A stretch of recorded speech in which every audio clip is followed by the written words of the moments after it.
In this video, we will learn how to create a new project in UniPhi. Start by pressing the yellow Add icon.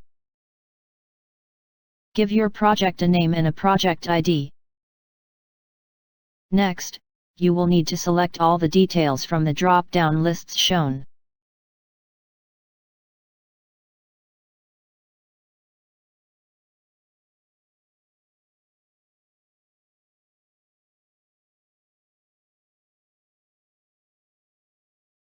If this project is a child project, select the parent project here.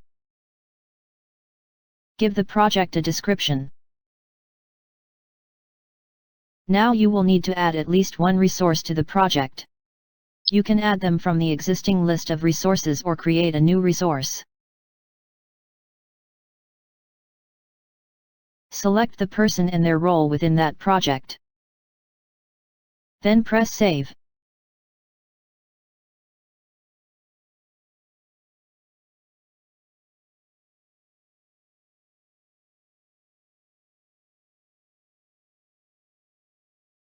When you are finished, press the green Save button at the top of the page. You can edit these details whenever you want. And now your project will be visible in the portfolio project list. Thanks for watching this UniPhi tutorial.